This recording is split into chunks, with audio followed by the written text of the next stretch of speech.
And that takes a certain amount of courage and maybe a certain bit of crazy. Yeah, Lincoln had opportunity to get more security around him and he refused.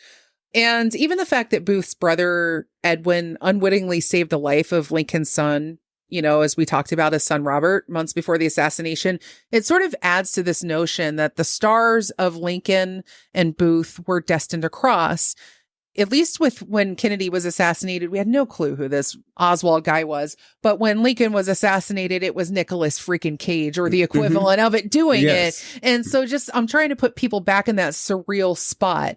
At the end of the last episode, we talked about how General Grant, Ulysses S. Grant, and his wife were supposed to be at that play. And so that was certainly on John Wilkes Booth's mind as a juicy target. He was going to take down the main general of the Union Army alongside the President of the United States. But the Grants got cold feet and nobody knows why. I almost wonder if they were tipped off. Like maybe a message got to Grant. Maybe there was a spy for the Union. And it's not like today where, the president's movements at least are somewhat guarded. But even today, like the theater would know he's coming.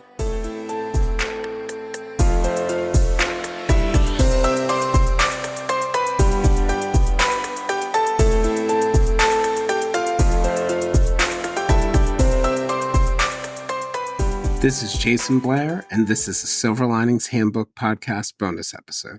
This is the second of 2 episodes I did with my friend, colleague in podcasting, Allison Dixon, on her new podcast called Vintage Villains. We explore in the second episode the assassination of Abraham Lincoln and the aftermath, including the hunt for John Wilkes Booth. I hope you enjoy this little trip down history. And if you get the opportunity, check out Allison's new podcast, wherever you get your podcasts.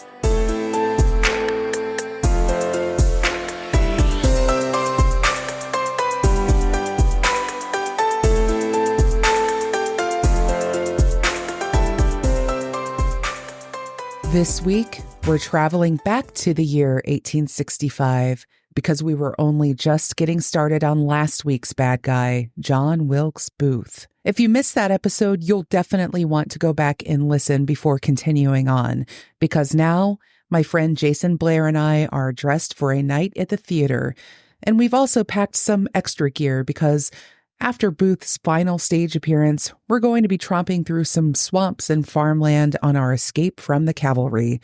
I tell you, it's never a dull moment here on Vintage Villains.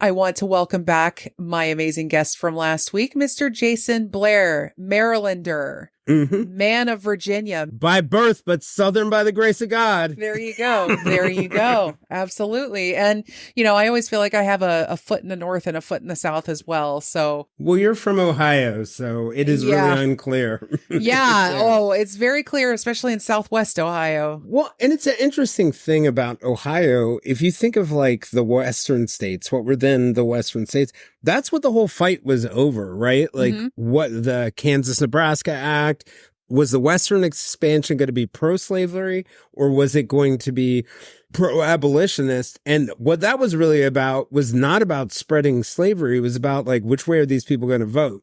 Bleeding Kansas. Kansas got torn apart. This country, people really need to appreciate how massive this country is, how big it is. And I always tell people, when you have an opportunity to drive across the United States on either like the I-70 corridor, any of those major interstates, just do it. Because I don't think you truly appreciate why this country has the politics that it has, the culture that it has, that sort of rugged individualism feeling that it has. It's because so much of this country is still so rural. It's still so spread out and so empty. And until you can really appreciate that and the isolation that is still very possible here in this country, then you're never going to really understand the things that, say, fueled the sentiments of the Civil War that still exist. Well, I feel blessed, actually. I don't joke about being Southern by the grace of God, but I am glad that I was born in Maryland, like a middle state, very split. Grew up in the empire, and I say this on purpose, of Texas, Georgia, and then back to Virginia, lived in New York, lived in Boston. And the reason why, I think if I had not grown up in southern states, I think I would have had a harder time understanding the perspective. Yes. The devastation, being in school in Georgia and being able to sit in Marietta, Georgia, and know the story of how from, Tennessee to the Atlantic Ocean, it was completely burned down. Yes. The destruction is just, it's hard to even imagine all the death and all the bodies across the battlefield. They didn't even know what to do with all these people. Imagining that kind of just filtering into a country's collective unconscious. We're coming up on another presidential election, and every single time we have one, I tell myself I'm not going to become obsessed with it. And then ultimately I do, because I think it's the time that I think our history as this country is at its most alive. It's sort of like the full moon phase of our collective history, because all those things kind of come into play, even if you don't know, say, about Nixon's Southern strategy, or you don't know about, the Reconstruction, and you don't know about all these other various tiny things that affect why populaces vote the way that they vote. It all ties into things like this. And I just say, if you want to understand why people behave the way you do, because you hear it constantly during an election year, why are we like this? Why are we voting this way? Why are we, having this debate? It should be obvious to everybody. Well, drive across, say, Montana, drive across Kansas, drive across Oklahoma. Maybe you'll understand. It's because or drive down south. I think one way to think about it, go back to Thomas Dew, who was at William and Mary, and he made this argument back in the 1830s that slavery was not just a sin. It was an original sin. In other words, a sin that could not easily be abolished or atoned for. Right. And I think we live with the consequences. And even do believe that slavery was a necessary sin for the prosperity and stability of the South. But he believed it was an original sin that, think of those two things, cannot easily be abolished. And in many ways, it was not abolished with the Emancipation Proclamation, as the aftermath of Reconstruction tells us, right? And that it can't be easily atoned for. And you think about the debates that we have around affirmative action or other things. What level of affirmative action exactly would make up for that, for slavery? It can't. Right. So Dew was dead right in my mind when he said that it was a original sin. I completely agree. And I find a fascination that so much of our culture, I should say the generalized white culture here, especially in this country, thinks that once we abolished slavery, that was it. They don't think about the ways that slavery still continues to exist in current society. That sin doesn't go anywhere, just like any other original sin. It transmogrifies, it changes itself, it changes its appearance, but it's still there. It's still something that we're always going to have to fight. And of course, we're trying to deny it. It was even a factor in the Civil War now, which is just absurd to me. But, we're talking now about the assassination day, the day that would live in infamy. Dun, dun, dun, dun. Here's where we play the scary music, right? Absolutely. Or in some cases, the Twilight Zone. Yes. Because some of this is straight out of the Twilight Zone. We have all this cosmic coincidence happening around us.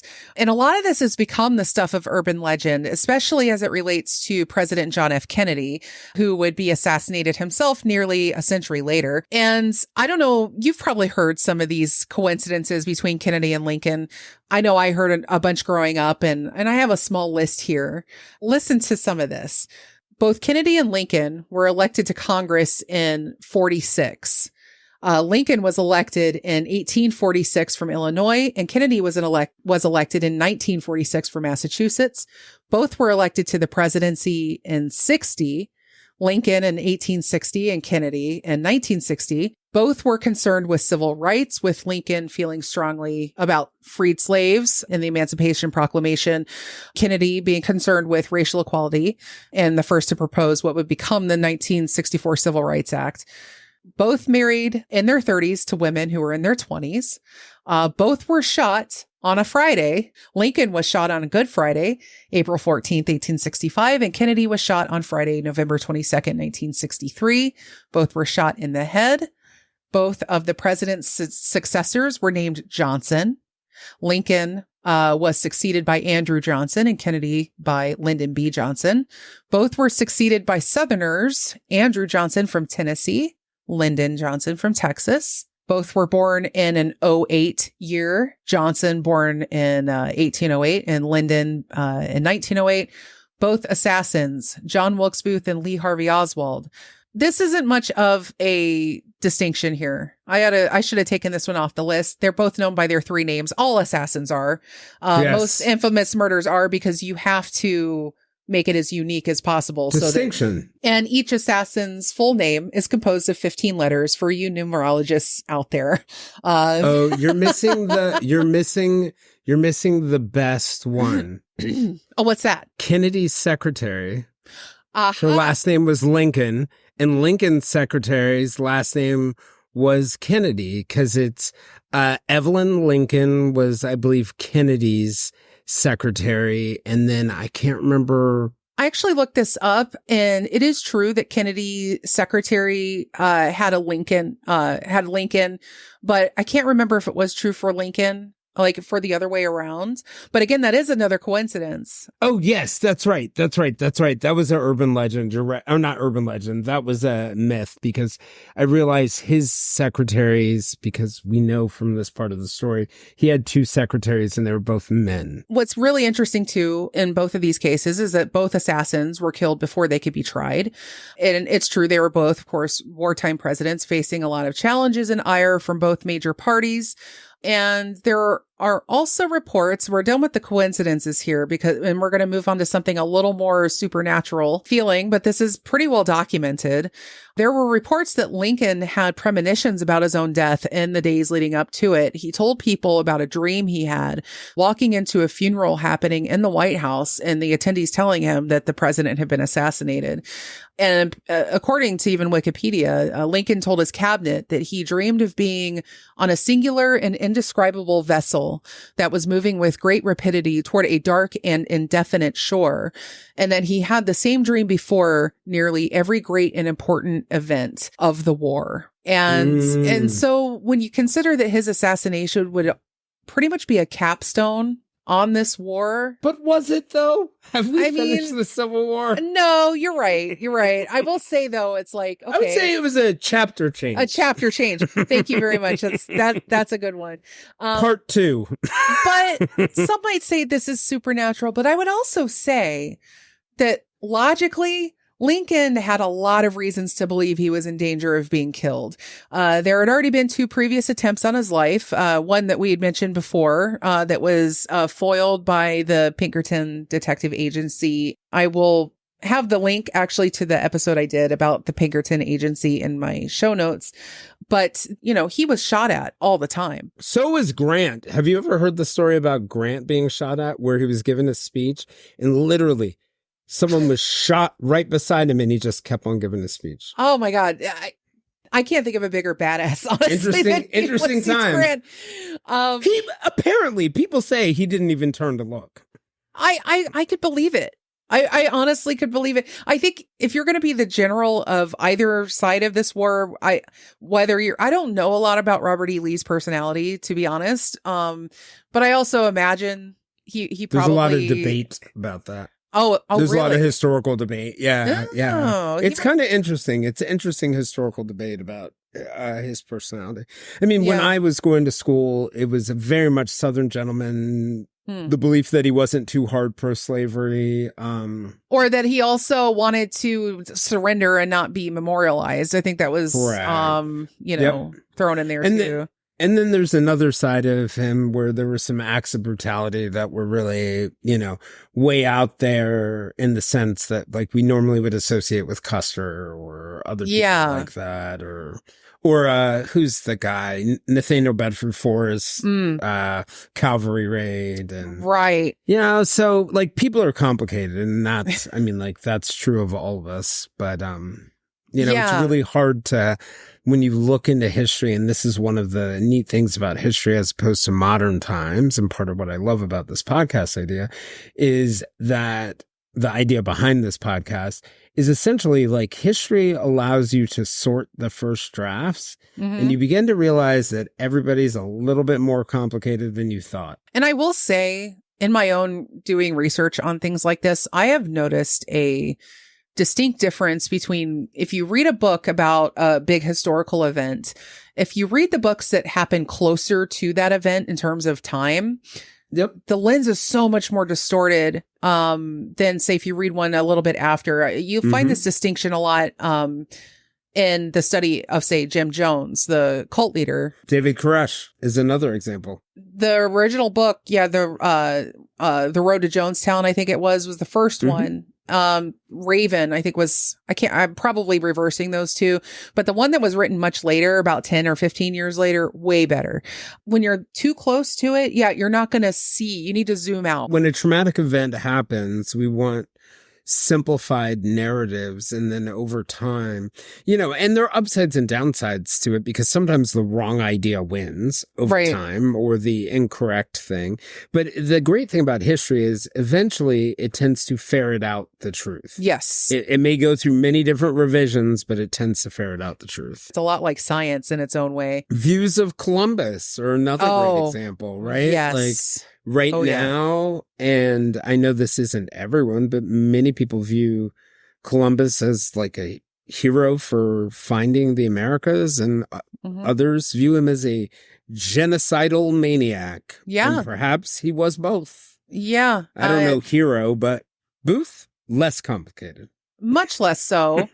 And we've already talked about a lot of these crazy coincidences. And of course, like all the times Booth had been in close proximity to Lincoln, both at other stage plays as well as at Lincoln's second inauguration. There are actually photographs of Booth very close to Lincoln, and he actually thought about taking a shot at him at that inauguration, apparently. And there are people that have found the actual photographs, very blurry, but you can clearly see Booth probably about 30 feet away from Abraham Lincoln at that inauguration. Lincoln was a lot like Kennedy when it came to security, like in reality, sort of disregarding what people thought was the best approach because of his belief that he needed to connect with people on some level. I think there is an overlap between the personality traits and quirks that make you rise to the status of a mythical figure. Like I would say Lincoln and Kennedy both were, even before their assassinations. Yes. Yeah, their assassinations didn't even have to happen to make that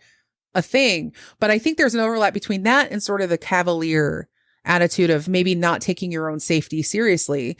Because if you don't take your safety seriously, it means you're putting yourself out there as a figure. I also think there's another Kennedy, Lincoln, element. So Lincoln is the one, and I'd also put this on King too, ends slavery. Yes. Puts a target on you. Kennedy, civil rights, again, puts a target on you. Yes. King, civil rights, puts a target on you. I think there was probably an element of fatalism if you look into their writings and things that they said, Kennedy less than the other two. Yeah. But an amount that like, there's no amount of anything I'm going to do that's going to prevent people from trying to take my life. Like, I think if somebody wasn't fatalistic, I'm not sure if Martin Luther King would have ever walked on any balcony. It is an unfortunate paradox. And I think of the people that rise to those kinds of occasions, they just, you kind of already just have to have, I don't want to say a death wish because I don't think they wanted to die. I just think that they were probably prepared for the eventuality more so than people that choose not to enter those battles. And, you know, me included. I don't think I'm going to go out in that blaze of glory myself because I haven't put myself on that type of ledge. Like, say, a Martin Luther King or an Abraham Lincoln or anybody who, say, elevates themselves to that kind of status. And that takes a certain amount of courage and maybe a certain bit of crazy. Yeah, Lincoln had opportunity to get more security around him and he refused. And even the fact that Booth's brother, Edwin, unwittingly saved the life of Lincoln's son, you know, as we talked about, his son Robert, months before the assassination, it sort of adds to this notion that the stars of Lincoln and Booth were destined to cross. At least with when Kennedy was assassinated, we had no clue who this Oswald guy was. But when Lincoln was assassinated, it was Nicolas freaking Cage or the equivalent of it doing it. And so I'm trying to put people back in that surreal spot. At the end of the last episode, we talked about how General Grant, Ulysses S. Grant, and his wife were supposed to be at that play. And so that was certainly on John Wilkes Booth's mind as a juicy target. He was going to take down the main general of the Union Army alongside the President of the United States. But the Grants got cold feet and nobody knows why. I almost wonder if they were tipped off. Like maybe a message got to Grant. Maybe there was a spy for the Union. And it's not like today where, you know, the president's movements at least are somewhat guarded. But even today, like the theater would know he's coming, and Booth was associated with the theater. The theater, I think a more likely or sort of simpler solution to what Julia Grant was concerned about was, you know, they were in Washington, D.C., on the border of Virginia and Maryland, surrounded by Confederate sympathizers on every side. And Lincoln had just announced he was going to let slaves vote, and people were pissed. That week. Yeah. And so, and Johnson's still doing his thing in North Carolina. Yeah. But remember, they changed their plans, and what did they do? They went and visited New York. They got out of town. And I don't know that, you know, they're people, there's no real evidence to support that they knew anything about it. But I think it would be natural if you put yourself in the shoes of the wife of General Grant or even Mary Todd Lincoln or any of these people, it makes complete sense. There's another theory that it was actually the reason why Julia Grant didn't want to go was she had had a falling out with Mary Todd Lincoln and didn't want to spend time with them. There are lots of different theories, but I think the most likely and logical one, at least from my perspective, is she just did not want to be out in public. Right. And that makes sense. Surrounded by Southern sympathizers. And so when they decided not to go, Major Henry Rathbone decided to come along. He was a Union officer. But again, like we said before, Booth had a lot more in mind than killing the president. He and his merry band of miscreants, that would be David Harold, George Atzerodt, and Lewis Powell, and to a lesser extent, Mary Surratt, but we'll get to her in a little bit. He wanted to go after Lincoln's two immediate successors, or so he thought. They had that a little bit wrong, but we'll mention that here. Vice President Andrew Johnson and Secretary of State William H. Seward. But fun fact, Seward wasn't actually the second presidential successor. That person would have been the president pro tem of the Senate. Oops. Lafayette S. Foster. Womp womp. Stay in school, kids. So the whole reason behind this, though, was they thought, well, we can't kidnap Lincoln to get what we want. So now we're just going to create a bunch of chaos. Well, we've got to get them all, too, right? Yeah, because imagine if the president, the vice president, and, you know, the pro tem or the secretary of state, whomever, upper cabinet members, all being attempted assassinated the same night at the same time. Listen, I haven't lived through the tumult of, say, the 1960s. It was a little before my time. I can only imagine people were getting popped left and right in the 60s, political leaders and whatnot. Robert Kennedy, Clinton, so Malcolm many. X, Malcolm X, Medgar Evers, but I did live through January 6th, and I can imagine like this, it's not the same thing, but the whole idea of like this attack happening at the same time, like we're going to do this coordinated thing. Luckily, it was part of the goal of coordinated. 9/11, right? The plane that didn't hit either the White House Absolutely. or the Capitol. Yeah. The one We're in not Pennsylvania. sure. Yeah. Yep. And knowing like, the two towers get hit, the Pentagon gets hit. Yeah, you really do feel like, oh my gosh, this is really happening. It's a military doctrine known as decapitation, right? Mm-hmm. And we talk about it in nuclear war, that you want to decapitate the leadership of whoever your enemy is by getting them all. And it's why now, when the State of the Union address happens and we have all the Supreme Court justices and congressmen, cabinet secretaries, president and vice president of the Capitol, that's why we take one and we stick them in like Raven Rock or Mount Weather out in Virginia in a bunker, because Designated survivor. Yes, it's real. Starring Kiefer Sutherland. Mhm, Can you imagine Kiefer Sutherland for president? It's usually starring the Secretary of Agriculture. Yeah. And just get to know all your cabinet members, guys. There's a reason for that. We're going to start with the attempted assassination of William Seward here, because I find this whole thing kind of blew me away. It's crazy. So these other guys kind of sucked at their jobs. I'm just going to put it right out there. They're not killers. You know, these guys, they're imagine like going down to the bar and you're talking to the guy who's like pissed off at the government, but he's not going to go and do anything. He just wants to sit and drink and bitch about the government. And I think that there was a little bit of that kind of going on. These guys, they were Confederate sympathizers, but they weren't trained assassins. They weren't military people. These were ordinary people. And they did terrible intelligence when it came to Seward. The whole, Seward was sick at the time. He was. And, he had been kicked by his horse or had a carriage accident. His jaw was broken. And if he wasn't injured, I'm not sure it would have worked out as well for him. It actually helped him, which is kind of crazy. So Lewis Powell was the conspirator who was sent to carry out the assassination of Seward. At about 10 p.m. the night of the Lincoln assassination, right around the same time that John Wilkes Booth was making his way up to the presidential box at Ford's Theater, Powell, who didn't know the city very well at all, by the way, he was driven to Seward's home by David Harold.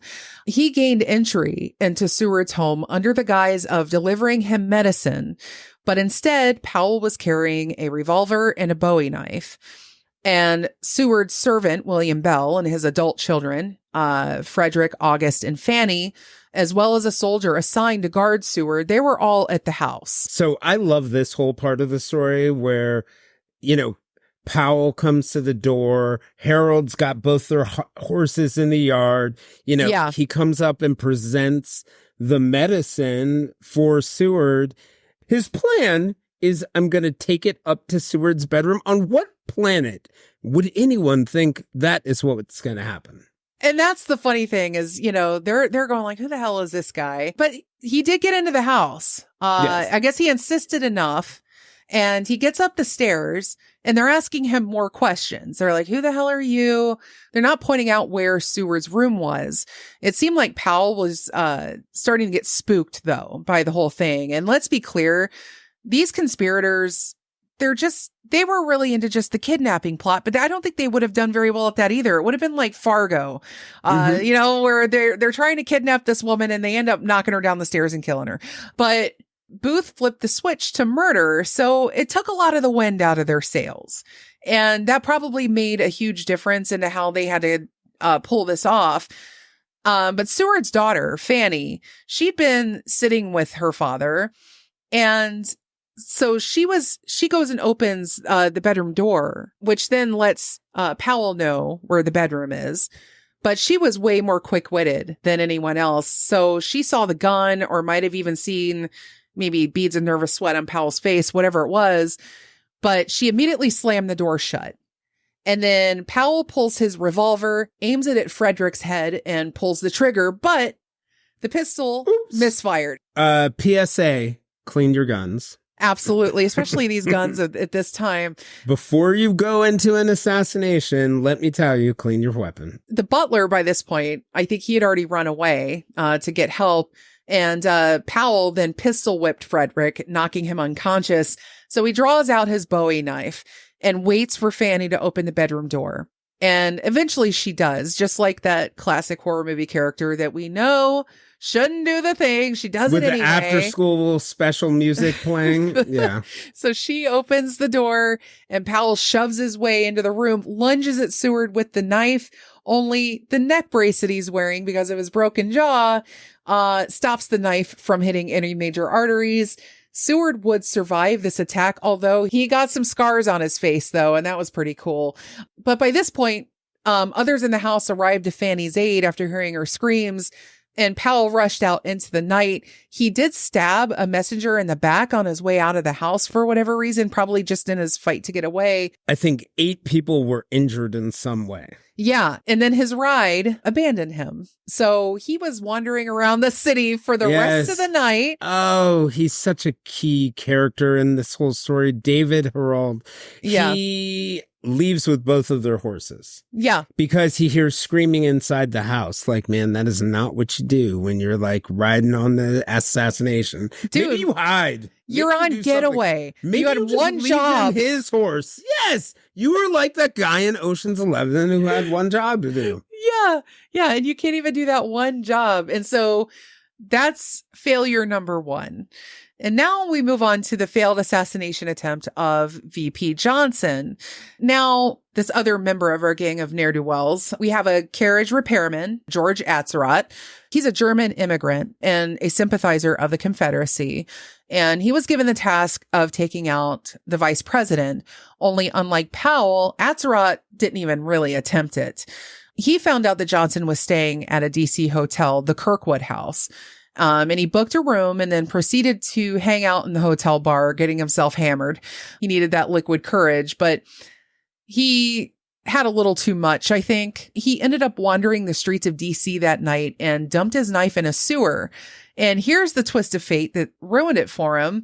A witness saw him doing that and reported it. So the next day, when the assassination was at the forefront of everyone's mind, the bartender at the Kirkwood remembered Atzerodt asking if he knew what room Johnson was staying in. This reminds me of this great example from the prosecutor's podcast where I was talking about, like, if you were going to take your garbage and you put it out in the curb, anyone can search it. Yes. If you are going to put evidence in your garbage, throw it in the backseat of your car, by which it is no longer garbage. It is just your property. Keep the knife. Keep the knife, man. Do not. You haven't stabbed anyone yet. Do that. Exactly. And now all you did was give someone something to remember. You don't throw a knife in a sewer unless you're trying to dump It's evidence. amazing how people trying to hide things tend to give oxygen to them. But another thing that kind of sealed Atzerodt's fate was after this was all reported that somebody was asking about Vice President Johnson, authorities quickly descended on Atzerott's rented room and found a revolver under the pillow and a bank book belonging to John Wilkes Booth. There was also a handwritten message from Booth to Atzerodt left at the hotel, which then linked them all together.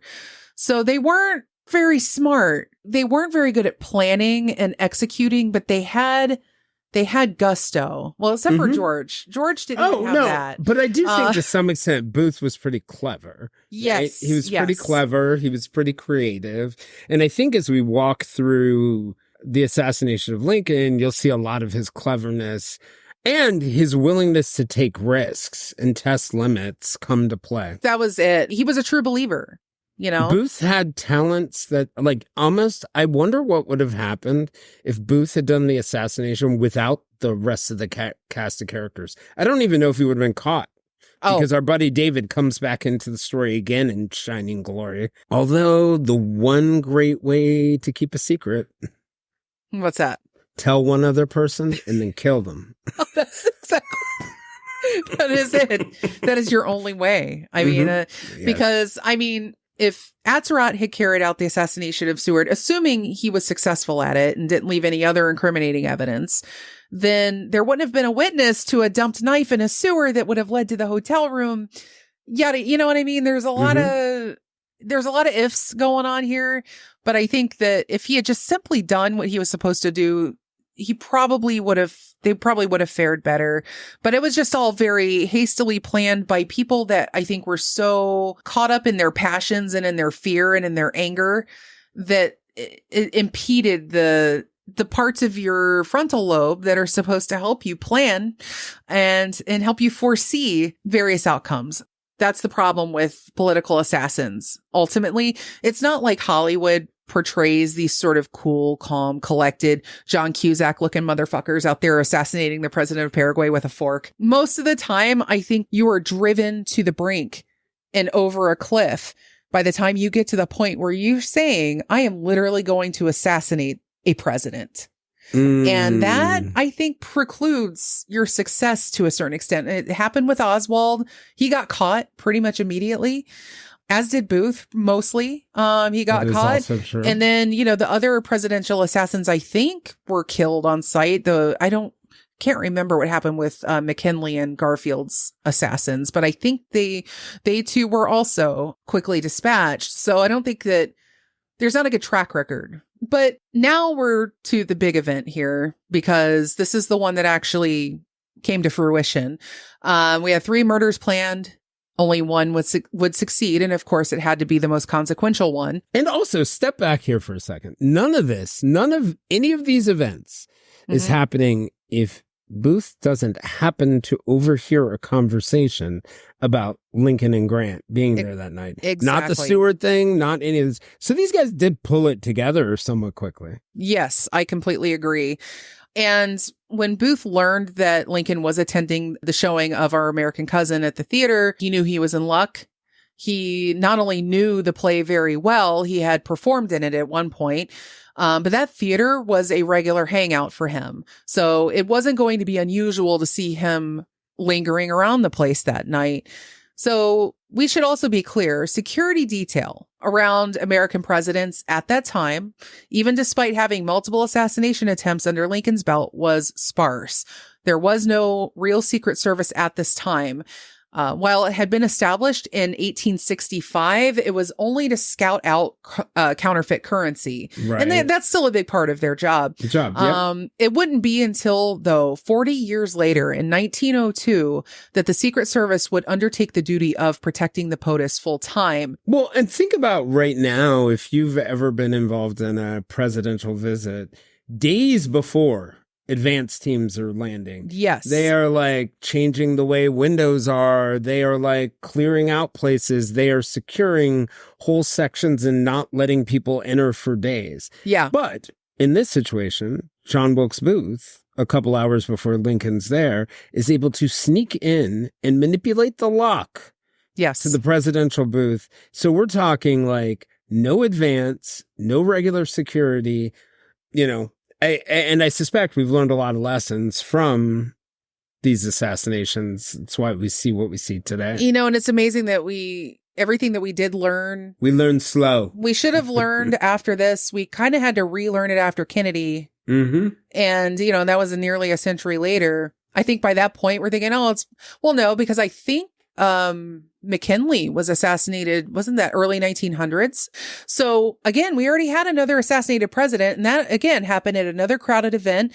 A man gets too close to him at a crowd and pulls a revolver. It's 1901, and I think it was at the Temple of Music in Buffalo. And the thing with that one, it's only like 6 months into his term. Yeah. And he gets shot like twice in the abdomen. You would think at that point we would be like, maybe we should give the president some regular security and maybe like check to see if people have guns. But alas, no. Somebody is going to be the dead example, unfortunately.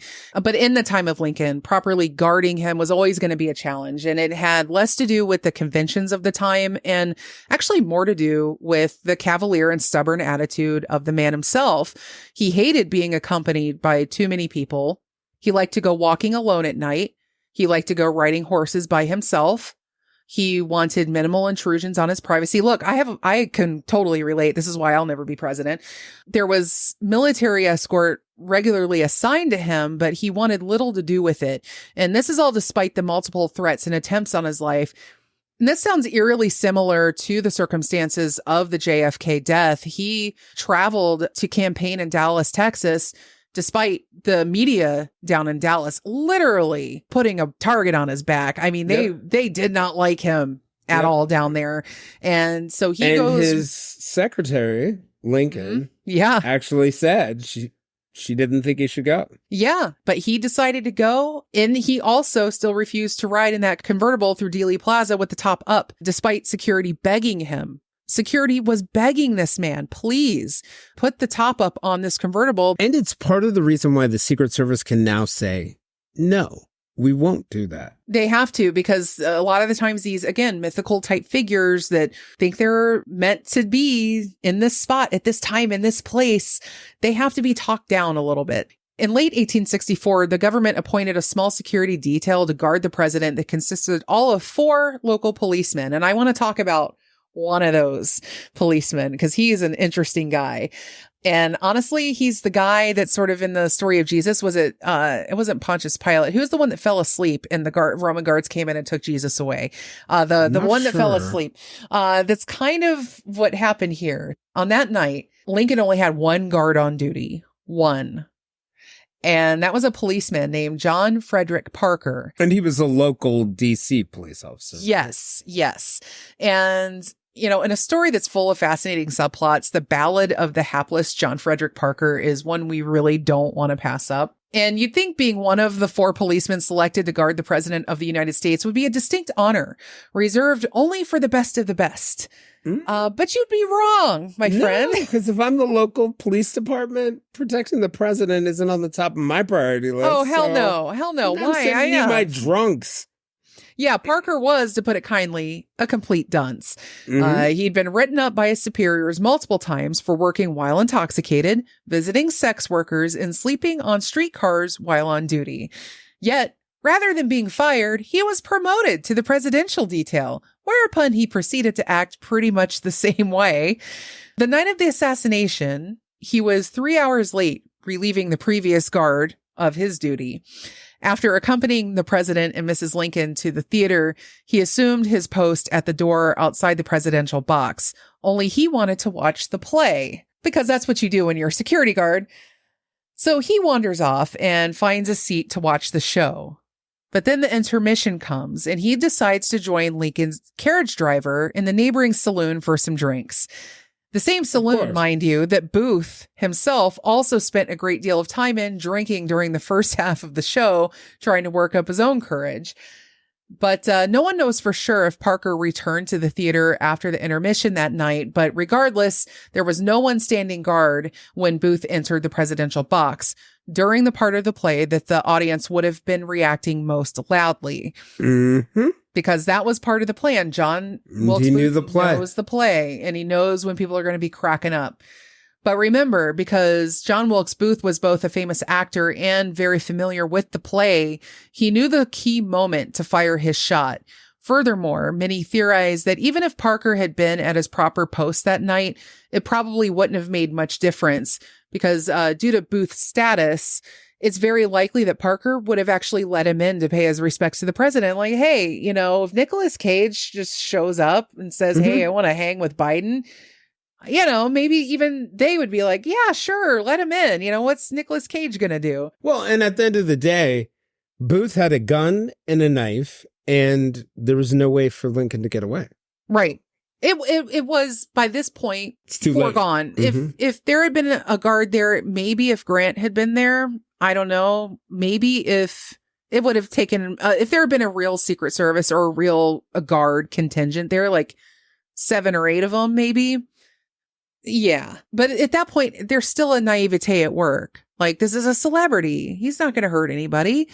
That's why he's the perfect candidate. I think he's sort of like the Zoolander of, assassinating the president of Malaysia. It's which is funny because they refer to John Wilkes Booth in that movie as well. That being said, Mary Todd Lincoln never forgave Parker for what happened. But you'd think following this dereliction of duty that Parker would have been fired. I mean, come on, at least, at the behest of the First Lady. You would think this is what's going to get this man fired, but you'd be wrong again.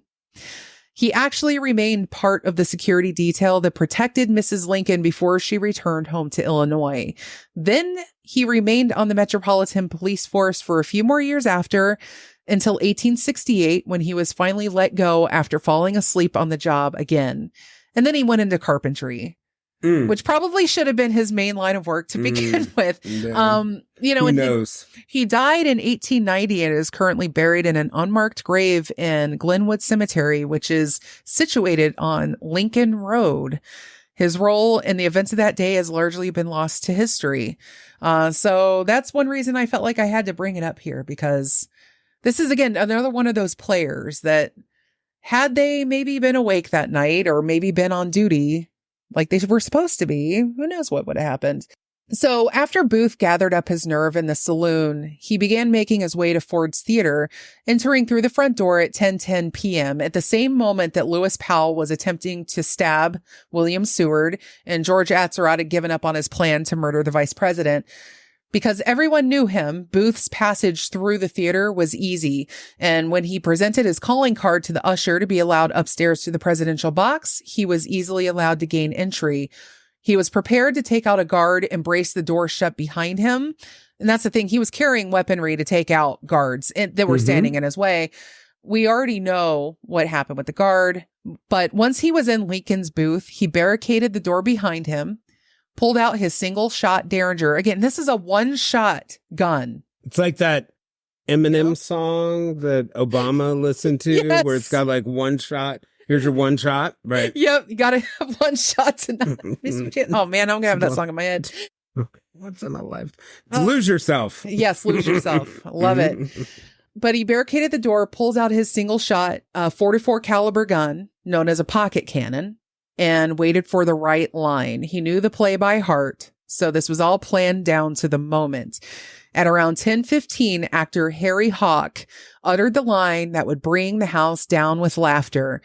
And I don't understand it without context, but here is said line. "Well, I guess I know enough to turn you inside out, old gal, you sockdologizing old man trap." Ha ha ha ha ha! The crowd just bursts out. Goes wild, right? And Lincoln was reportedly laughing at this line when Booth fired. The bullet would enter the back of Lincoln's skull behind his left ear and would come to rest just behind the front of his skull, after doing untold damage to his brain along the way. What was Plan B? What was Plan B? You missed the bullet. What was Plan B? Honestly, I think that he didn't have anything beyond that. And given what happened, I mean, I'm sure they had plans laid out because they did, get away. He had the horse lined up and that whole thing. But this whole thing just seems like a Plan A kind of thing. What if the pistol had misfired? Yeah. He had one shot. You only got one shot to not miss your chance to blow. It's a blow. Opportunity goes once in a lifetime. Right. Yeah. So Lincoln slumped forward and he would never again gain consciousness. This was basically a kill shot, but he did linger on the edge of death for several hours and then finally succumbed to his wound around 7 a.m. the following morning. After the shot, Henry Rathbone, the major you mentioned, who was a lawyer, confronts him, tries to trap him. He stabs and seriously wounds Rathbone, another interesting coda, and then jumps out of the balcony onto the ground and maybe breaks his leg. He may have broke his leg later, but at some point, and then escapes off to his horse. And Rathbone is another interesting coda. I don't know if you know this story, but unlike Parker, who didn't seem to feel any guilt, Rathbone had a tremendous amount of guilt. Oh, yeah. And his mental state really deteriorated. And then his wife was with him that night, Clara. Right. And then in 1883, he fatally shot his wife in a fit of madness. Oh, and he was no. declared insane and spent the rest of his life until 1911 in a lunatic asylum. I had no idea. Oh, my God. There was just a lot of tragedy surrounding this story. I had no idea. That is just like, you could see that moment that shot was fired, all 3 of those lives right there, gone. Sort of 3 people died in that booth, even though there was only 1 shot. Because I can imagine in that scene, in that moment, in that dark theater box, in the middle of all that, all the yelling, the laughing, the screaming, the pandemonium, the fact that the smoke, I'm sure that there was a lot of smoke from that gun. Guns were very smoky. They are still, but back then, even more so. Mm-hmm. And during that struggle, they would fight, Rathbone and Booth. And as Booth jumped from the balcony onto the stage, he yelled freedom, apparently.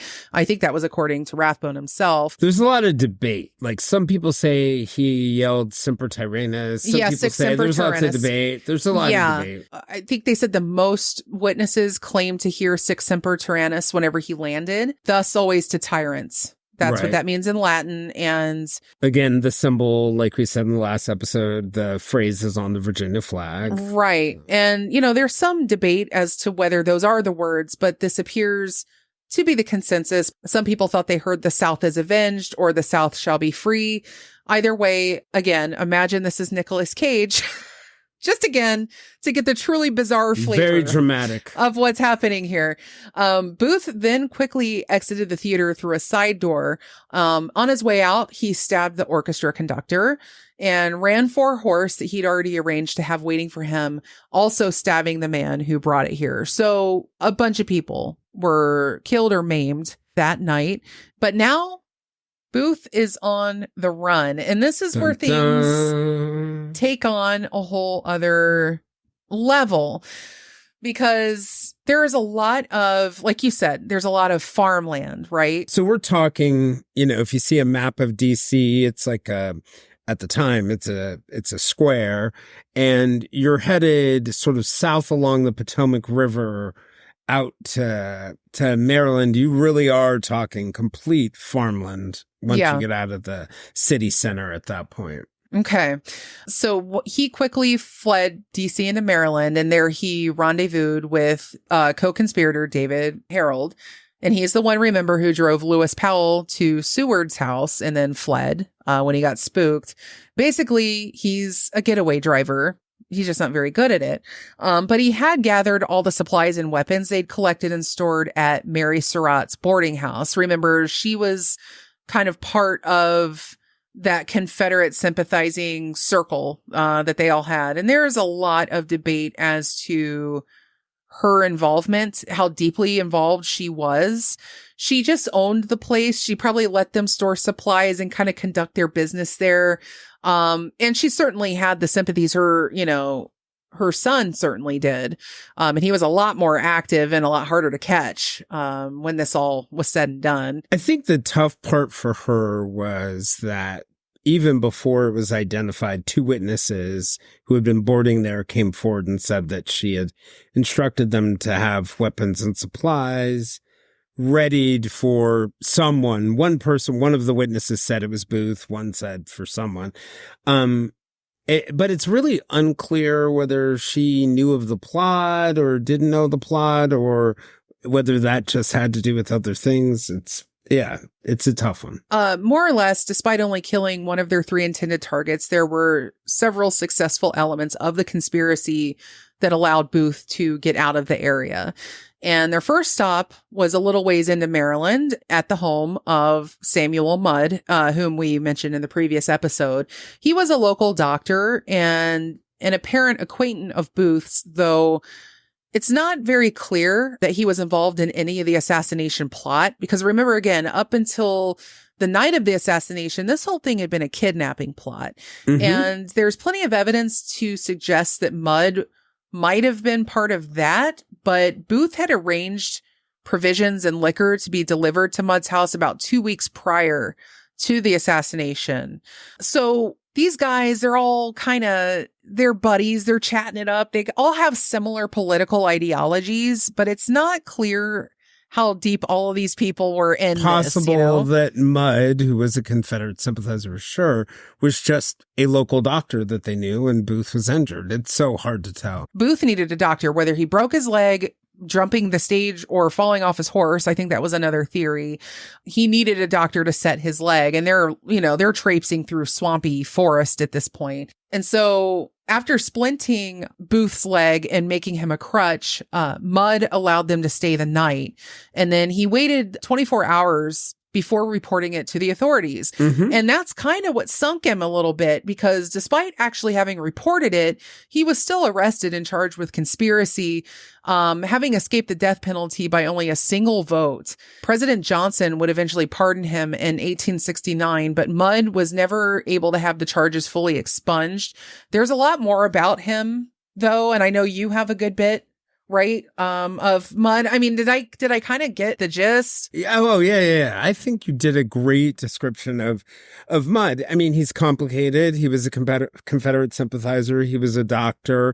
How much he was involved in the plot is absolutely unclear, but it's also one of those great examples of how people react when there's a national trauma. It doesn't really matter how much you were involved in it. I mean, you see how quickly the trial happened. Obviously, there are certain people that were very clearly involved in the plot in general, the broader plot for kidnapping. There are people who were clearly involved in the assassination. We got 4 people that were sure pretty involved in the assassination. And then plenty of other people that were involved in something, but we don't know what, and we don't know what they knew. I think it is kind of sad that for his failure to report just a little bit sooner. And you could see why he didn't want to report it right away, because it's obvious he was a Confederate sympathizer. Even if you didn't want to be part of any assassination of the president, when you have these people that you're associated with, you're going to hesitate to report it because you're wondering how you're going to get linked to it. So bad news for these guys was that the 16th New York Cavalry Regiment was in town. And did you know this fun fact that Everton Conger, the head of the 16th, was in his civilian life a police detective? No. And he was the leader of the cavalry. And that's how Company L, see this story, you can't make it up. Company L was able to track him down. They were led by a detective, the head of the regiment. Amazing. And they were able to track him down primarily through telegrams, telegrams, messages, little pieces of evidence that they found. They truly hunted him like they were a police force. I mean, imagine modern day FBI. Back in this period, 19th century up to the early 20th century, a lot of this kind of work was handled by the army. It wouldn't be until further into the 20th century you start, J. Edgar Hoover and all that, you start to see that evolution of government law enforcement happening. It's wild, right? No surveillance, no things like that. But they tracked him using telegraph messages, newspaper. It didn't take long either. Informants. No, yes. They found accomplices and supporters that helped him escape and hide all across Maryland and Virginia, despite weather, tough terrain, not false leads. It was insane how good they were. It was like getting chased by Delta Force and the Navy SEALs. The assassination happened on April 15th. By the time they end up on Richard Garrett's tobacco farm where the final showdown happened, it was April 24th. It had only been 9 days that they had gotten away. That is how vigorous this search was by the United States Army. It was April 24th. They made the cross of the river because from Mudd's place, they ended up meeting a guide that would help them cross the Potomac into Virginia. Another Confederate sympathizer and potential member of the Confederate Secret Service. Exactly. But because the search for them was so hot, they actually had to hide out in those woods for 5 days, or it was like a swamp. Yeah, it was very, very swampy. It's on the edge of a part of where it's like a bay on an isthmus that goes out into the Potomac. Oh, okay. God, imagine the bugs. County. Yep. Yeah. Mm-hmm. Oh my gosh. In the middle of springtime. And so the hunt for John Wilkes Booth in the aftermath of the assassination was the largest one undertaken in our history at that time. There was a reward posted for $50,000, which was equivalent to over $1 million today for Booth alone, and rewards for $25,000 each for David Harold and John Surratt, the son of Mary. A quick bit on John Surratt, because this is another fascinating figure. He was a Confederate spy who would regularly report on Union activities around the Potomac. And he was also a friend of the aforementioned Samuel Mudd. And again, I think that was part of, how much does Mudd know? Who introduced him to John Wilkes Booth in December of 1864.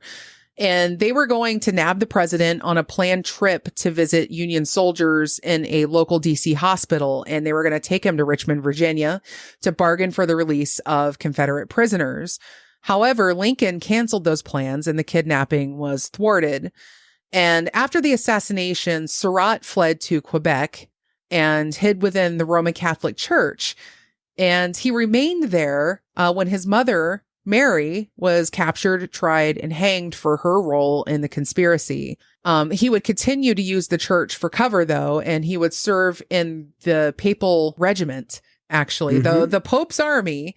Wow. And as he eventually fled to England and Rome, and then finally to Egypt, and that's actually where U.S. officials caught up to him in 1866. Long arm of the law. Yeah, Egypt.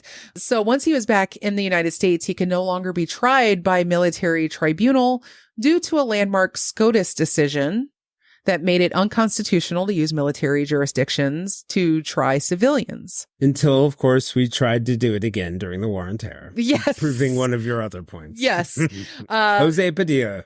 Oh, very, very good. Very, very good.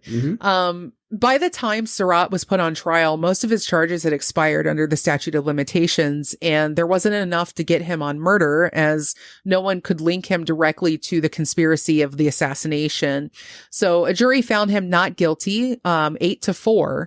He was released from jail, and despite attaining some notoriety during a public tour where he spoke of his involvement in the kidnapping plot, he largely lived a quiet, successful life. He worked for a steamliner company, married a woman who was the second cousin to Francis Scott Key. That's the man who wrote our national anthem, the Star-Spangled Banner.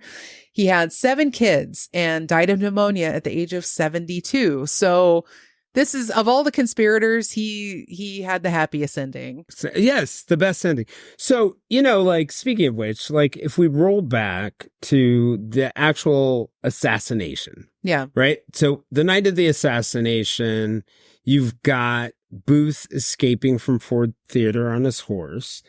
Harold meets him outside. Some people think it's unclear, but he may have been involved. But Booth and Harold at some point end up through a local guide making their way away. But one of the interesting things of the story is how they ultimately end up at least in my mind, they end up at Surratt's place anyway because of where these guys are ultimately boarding, right? Yeah. So that's where we're at.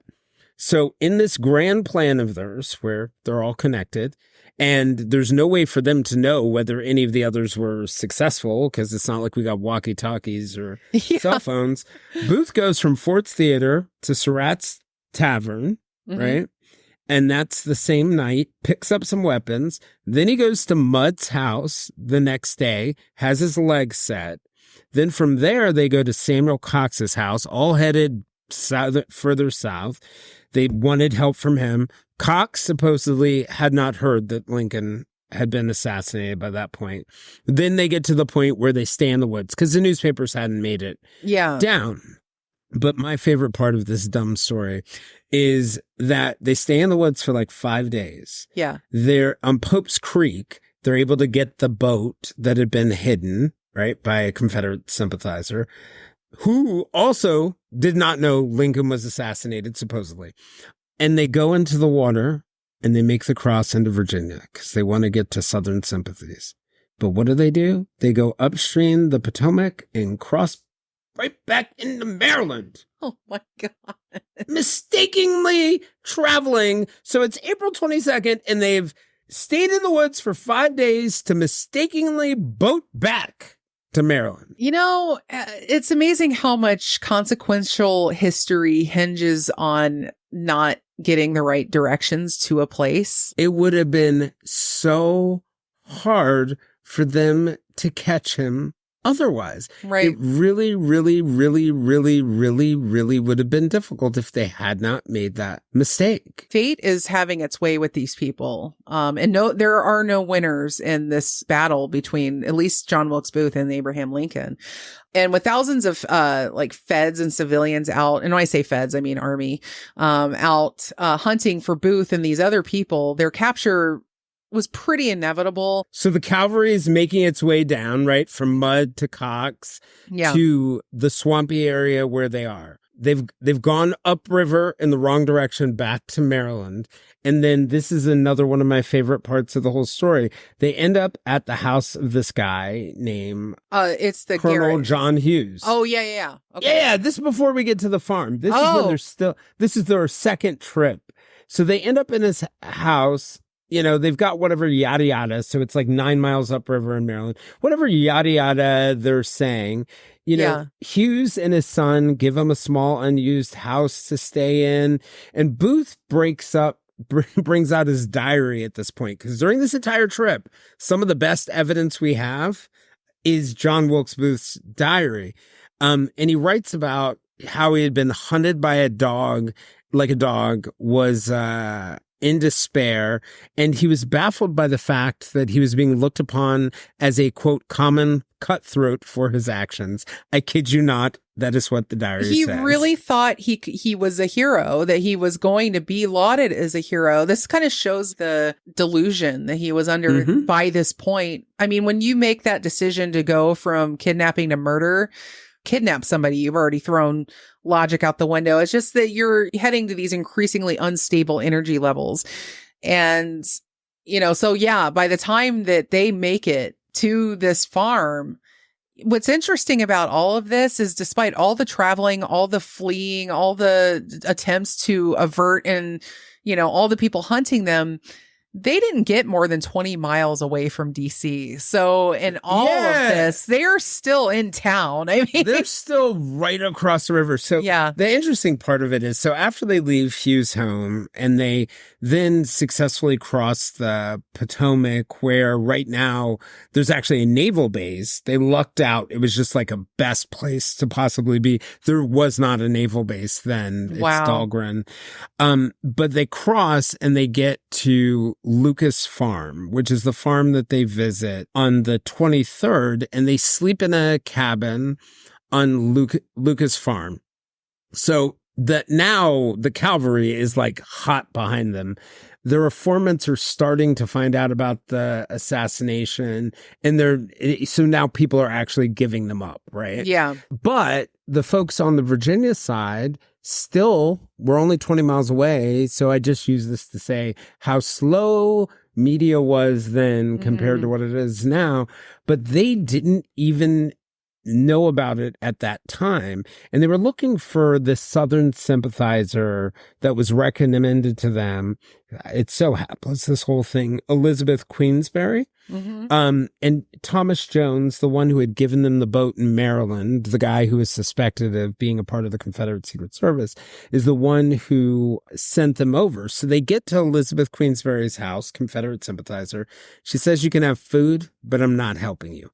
So that's what throws things ultimately off, that leads them to the Lucas farm, where they actually end up kicking the Lucas family out.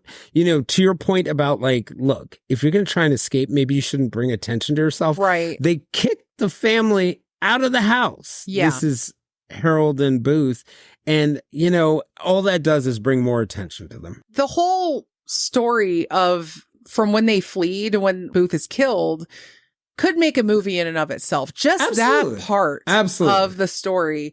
It would be a thrilling, crazy movie. I sure would like to see it made. But Lewis Powell was arrested, by the way, at Mary Surratt's boarding house on April 17th. So while these guys are on the run, he and George Atzerodt was arrested on the 20th. Do you know why he was arrested? Oh, God. It's not on my notes, but I think it... Okay. So he's on the street, right? Mm-hmm. And they're searching. They're headed to the Surratt house because they know about the boarding connections, and they're going to search it. Right now, they don't know that Powell is involved. Oh. They don't know it's him. So, but the detectives going by, notice, so he's like working as like a day laborer, cleaning things out. Yeah. And they notice that his clothes are a little too nice for somebody. They're not dirty like a laborer should be. And they just arrest him. Oh, interesting. Forget probable cause, but they just arrest him, and that's what ultimately leads to Powell getting caught. That is absolutely... So, PSA number 6, if you are going to fake being a day laborer, dirty your stuff up. Oh, absolutely. I mean, there were so many mistakes that these guys made. It amazes me they even got as far as they did. It's also interesting during this time how much intuition plays a role in law enforcement, right? Yes. They don't have DNA. Fingerprints are not necessarily an option, but really law enforcement intuition leads to a lot of these people. And that's, historically, sometimes you think of murders that happened in the past where there aren't that many witnesses. You're like, how did they possibly figure that person out? Well, intuition was the weapon. Right. But on April 24th, when they've crossed after the Lucas farm, John Wilkes Booth grows a brain. It is not until April 24th that he starts using the name John W. Boyd. Oh, of course. It's a little too late. Of course. Mm-hmm. It is funny that he just changes that. When they arrive at that tobacco farm, I mean, they were cornered pretty quickly, if I'm not mistaken, out in the barn. True. After a relaxing morning breakfast. Oh, yes. Stroll across the lot. That's true. That is true. And David Harold surrendered pretty quickly. He didn't put up too much of a fight. Of course, Booth, on brand, believer, on brand, so on brand. He was looking. These guys, I think, were almost relieved to be arrested. I would almost say most of them were, but Booth claimed they wouldn't take him alive because that is what true believers say. And the soldiers decided to set the barn on fire to draw him out. And that's when Sergeant Boston Corbett, what a name, decided to shoot his shot. Quite literally, he aimed for roughly the same spot where Booth shot Lincoln.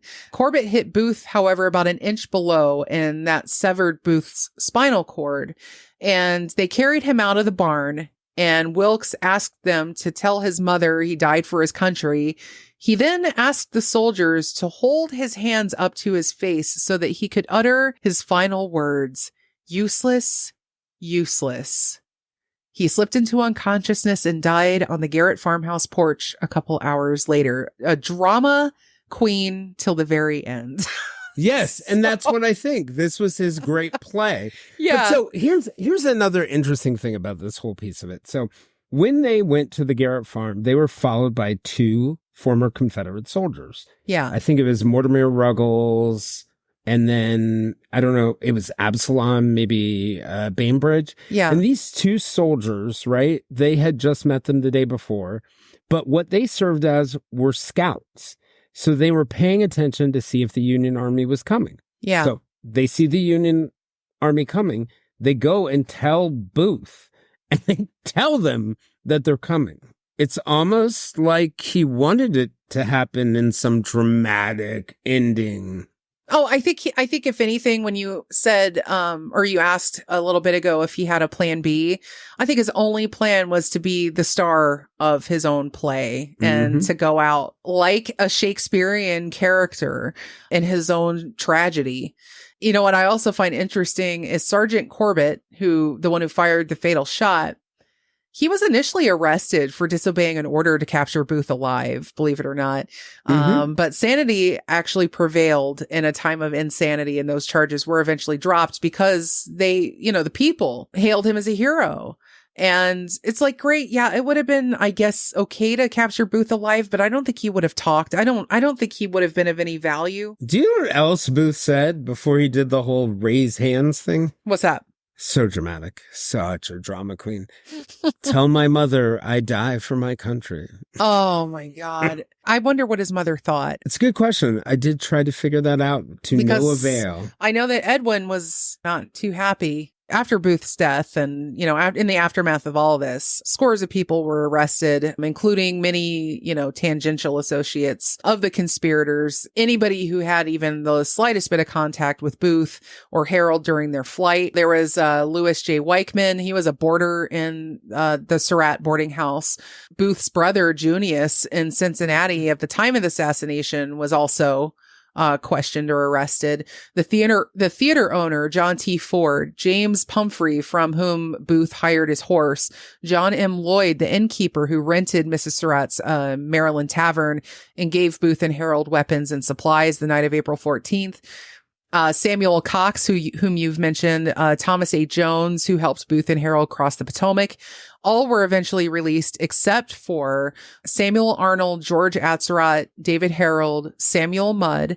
There was also a Michael O'Laughlin, Lewis Powell, Edmund Spangler. He was a theater stagehand who given Booth's horse to someone to hold. So even somebody who helped somebody, essentially, and Mary Surratt.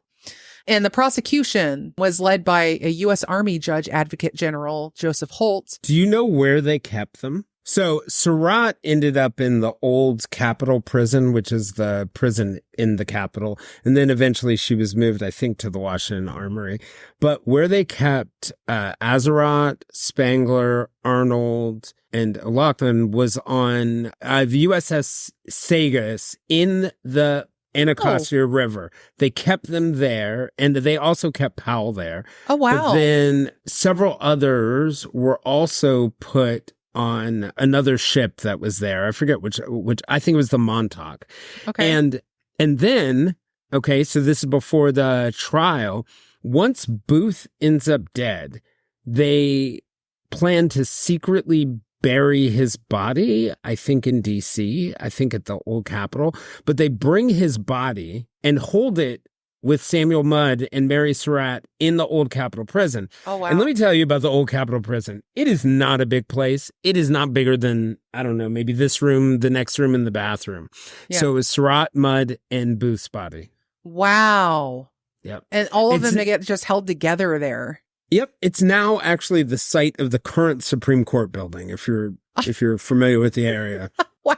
That's another bit of fascinating American history there. Mm-hmm. I thought it was interesting that they did a military tribunal, and I know that provoked a lot of criticism. There was like a Attorney General, Edward Bates, and Secretary of Navy, Gideon Wells. They believed that a civil court should have presided, but Attorney General James Speed pointed to the military nature of the conspiracy and the fact that the defendants acted as enemy combatants and that martial law was enforced at the time in the District of Columbia.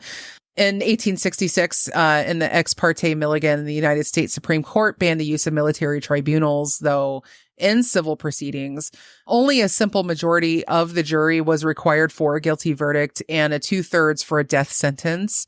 There was no route of appeal other than to President Johnson. But the execution of Mary Surratt, Lewis Powell, David Harold, and George Atzerodt happened by hanging July 7th, 1865 at Fort McNair in Washington, D.C. And fun fact, where they were hung are now some beautiful tennis courts. Not even kidding. God. I was just there last year. I was like, oh, wow. They were hung there. Yeah. Mm-hmm. Really nice tennis courts. They still have the courtroom. They still have the grand hall it's really tiny building. And I think it was second or third floor. Yeah, I think it was the third floor. Oh, yeah. You had to go up 2 flights of steps for your inevitable kangaroo court trial. Oh, my God. But yeah, they were hung on rafters that are now beautiful tennis courts. So that's something to think about anytime you walk through an otherwise you might be hung on placid and tennis interesting courts. place. Yes. Yeah. The place where somebody died is now a tennis court. I mean, that's, you know, or any, if you walk through any field, probably through Virginia, it's like, oh, this was once a battlefield. But the trial lasted 7 weeks, and it included a testimony of 366 witnesses, and all the defendants were found guilty on June 30th. And interestingly, it was not a jury trial. Yeah, you're right. It was all judges. But I'm sorry, I interrupted your Mary Surratt role. Oh, no, you're fine. I mean, she was the first woman to be executed by a federal, I think it was. In the United States, yes. First United States government. First to be executed by the United States government. Yeah. There were attempts at clemency, but Johnson said hell no. Although he later claimed that he never saw any letters for clemency, but I don't think he would have granted them in any rate. Johnson is not to be trusted. No, Johnson was not a good guy. I mean, just to give you like the example of like how much this was so not really about justice and was about vengeance. They kept their bodies up there for 30 minutes. Wow. Before cutting them down and dropping them in gun boxes. And so they didn't even put their names like the normal tradition of writing it on the casket. They wrote it on a piece of paper for each of them and placed it in the box in a glass vial and just buried them against a wall. Oh, wow. Hidden behind the arsenal. Now later, minds prevailed and they were moved elsewhere within the arsenal. So they have 2 burial sites there, but eventually the Booths and the Surratts begged to have the bodies back, and Johnson turned them over. Yeah, that took a bit of doing on the part of Edwin, in fact, to get his brother's remains. Edwin and Booth, John Booth, they feuded for many years, of course, as we established, you know, before the assassination. And afterward, Edwin, you know, disowned his brother publicly and did everything he could to distance himself from his brother. That said, yeah, he did actively pursue having his brother's remains returned home. After his death at the Garrett farm, John was, secretly buried in the old penitentiary and at the site of the co-conspirators. And then Johnson did relent, and now those remains are in an unmarked grave. Interestingly, you know, Edwin Booth spent a number of years after the assassination avoiding the stage and public in general. He received a lot of death threats and even an assassination attempt during a performance. However, he did eventually return to the stage, and Hamlet became his signature role, and he would remain active in the drama community until his death in 1891. And there's still a contingent of people who believe that Booth was never actually caught, and they want to exhume Edwin's body to compare to DNA samples from a piece of artifacts belonging to John, including a vertebrae said to belong to him. That's at the Museum of Health and Medicine in Maryland, by the way. But the last update on this was from 2013, but descendants of the Booths reported they obtained permission to exhume the Shakespearean actor's body to obtain DNA samples to compare with the sample of his brother John's DNA to refute the rumor that he had escaped after the assassination. However, Bree Harvey, a spokesperson from the Mount Auburn Cemetery in Cambridge, Massachusetts, where Edwin Booth is buried, denied reports that the family had contacted them and requested to exhume Edwin's body. The family hopes to obtain these DNA samples from artifacts or from remains such as vertebrae. But on March 30th, 2013, the museum announced that the family's request to extract the DNA from the vertebrae had been rejected, which is odd. I mean, why wouldn't you want to run that test? I don't know why they would reject it. Maybe they're worried about disturbing the material. I don't know. They would have to destroy a part of it, but that just adds to the conspiracy, don't you think? You mentioned John Wilkes Booth's diary, and that's another interesting thing here. So a date book was recovered from John Wilkes Booth's body, which contained a selection of written entries that show him confessing to his deeds. And the diary was taken to Washington, D.C., placed into a file, and then largely forgotten. It wasn't presented at the conspiracy trial, in fact. There are, however, more pages missing from this book, and there is always some debate as to whether this is due to some kind of cover-up on the part of our government. In 1975, a rare books dealer named Joseph Lynch claimed to have these missing pages, but that didn't lead anywhere. Later, people believed the missing pages, along with the Civil War era train, were bricked up inside a closed New York City subway tunnel. Have you heard of this, by the way? No. This is crazy. This is crazy. So this guy who believed that like these missing pages, along with a Civil War era train, were bricked up inside a closed New York City subway tunnel, which a few enthusiasts have obsessed over for years. The hope is to uncover evidence that the New York mayor and other city officials conspired to assassinate Lincoln. This is just so wild. That makes sense. This theory hinges on the belief that Booth got away after the assassination and fled to New York, where he apparently hid those pages on that train. And there was this guy named Bob Diamond, who was known as the Tunnel King of Brooklyn. He made this tunnel and the discovery of that train and its contents his lifelong obsession. He found this tunnel and unbricked it, like discovered it and the city maps and stuff. Yeah, there are plenty of like abandoned tunnels and stations. In New York, like. And he in the city like would never let him fully in it. Like they just threw the door down and said, "No, you're not getting in there."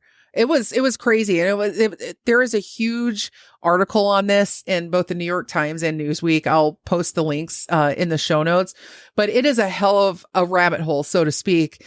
But others believe those pages probably went missing under more mundane circumstances, such as that John tore them out to use as toilet paper actually during his time on the run. That makes sense. Yeah. I mean, to this day, there's so many rumors and theories, but the official narrative still holds pretty strong. The diary pages that we do have offer really unique insights into Booth's state of mind during his flight from Washington, D.C. And, you know, I'll have all that stuff on the show notes as well. So a good coda for you is John Wilkes Booth was originally buried at Fort McNair. Then he was moved to Greenmont Cemetery in Baltimore, right, closer to his family, where he is buried near Elijah Bond, the maker of the Ouija board.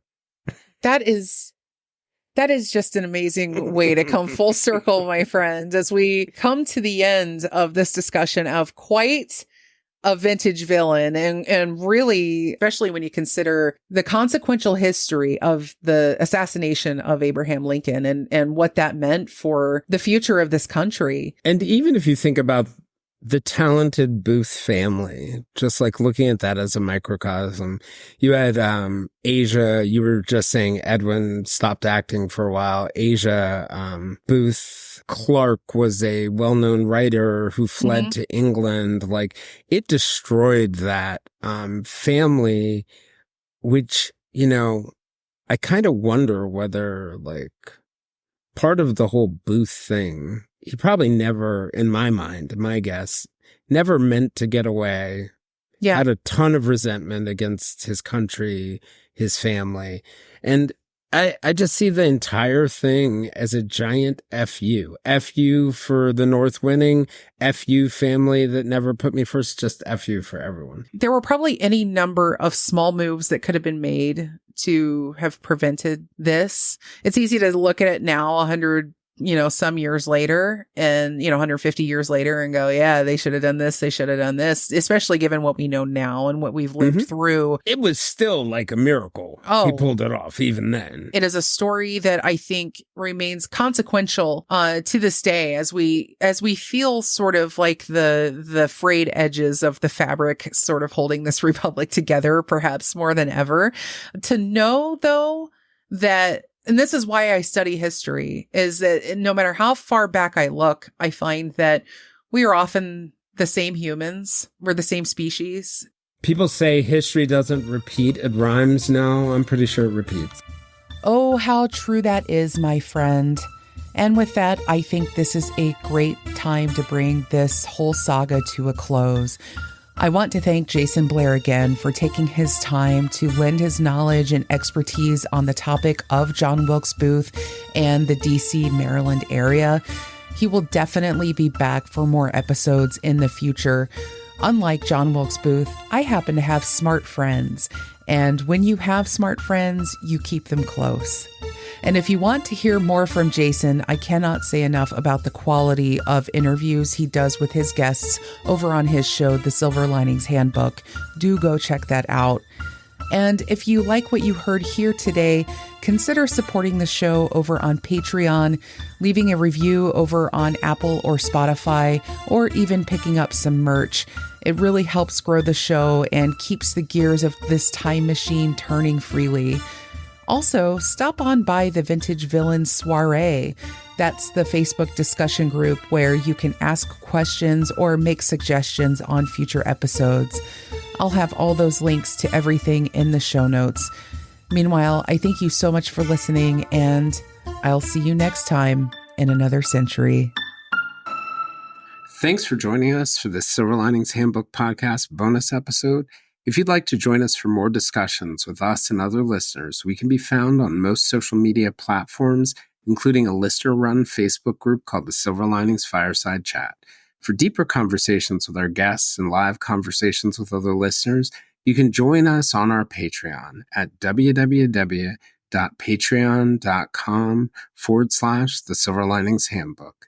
This is Jayson Blair, and this is a Silver Linings Handbook bonus episode. We'll see you all again in a few days.